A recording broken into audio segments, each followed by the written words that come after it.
Have you ever met someone who'd ruin a good meal just to feel superior?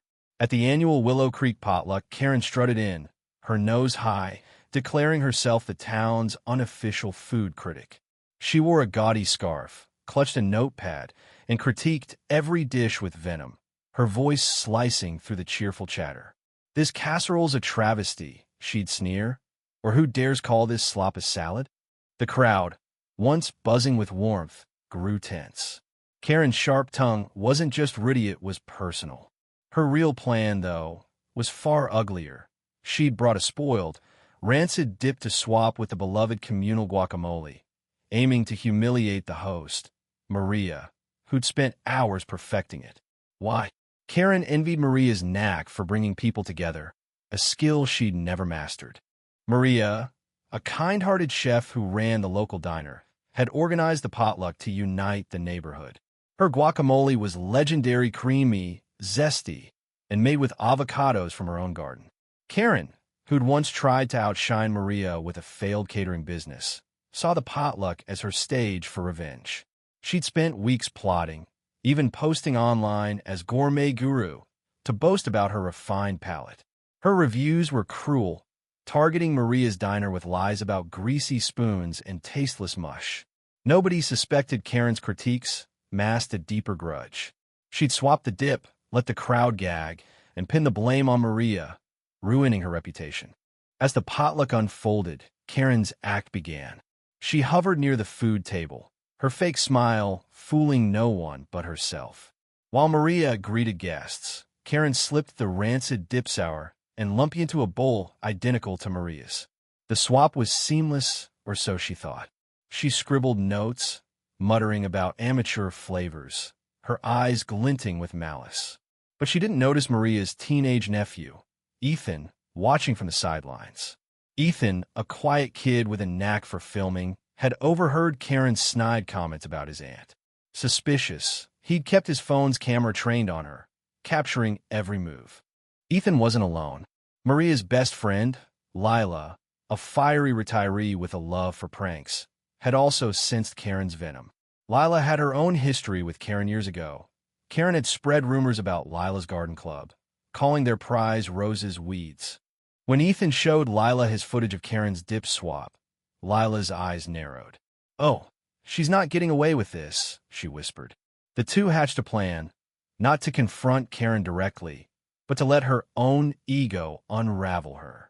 Lila grabbed a jar of ghost chili powder from her purse. She always carried it for her infamous spicy salsa and sprinkled a generous dose into Karen's tainted dip.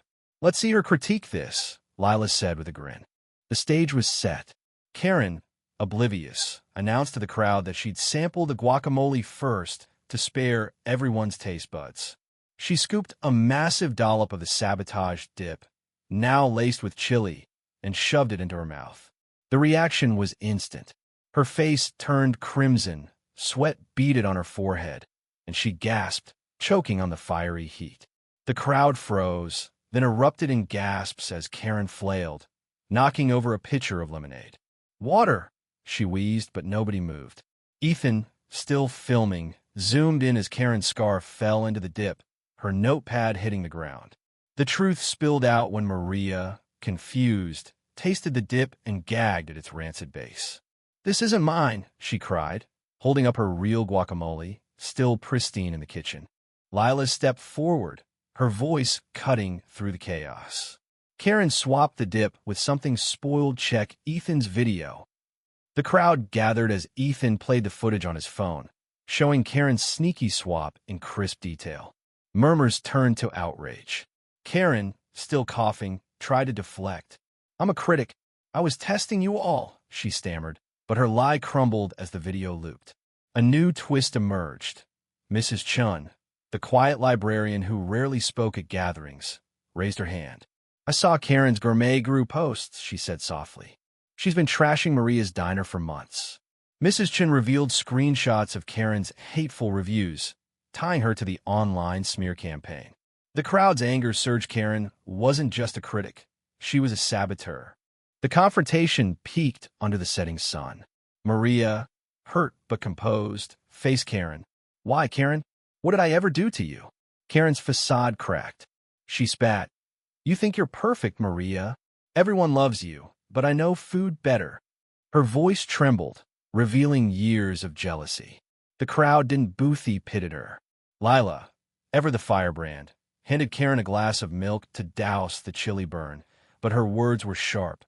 You ruined your own game, Karen. Taste your own medicine. Humiliated, Karen grabbed her things and fled, her scarf dripping with dip, leaving her notepad behind. Pages fluttered open, revealing not critiques, but obsessive notes about Maria's every move. Karen's downfall was complete. The potluck resumed, but the mood had shifted. Maria's guacamole was passed around, its flavor a quiet triumph. Ethan's video spread online, not to shame Karen, but to warn others about petty sabotage.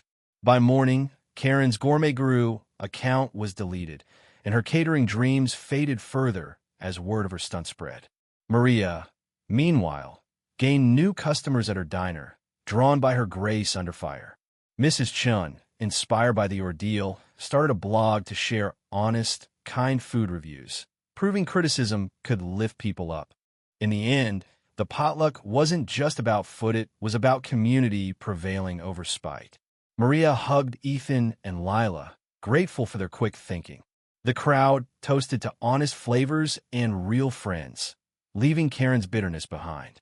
What do you think in jealousy ever justifies sabotage? Or did Karen get what she deserved? Share your thoughts.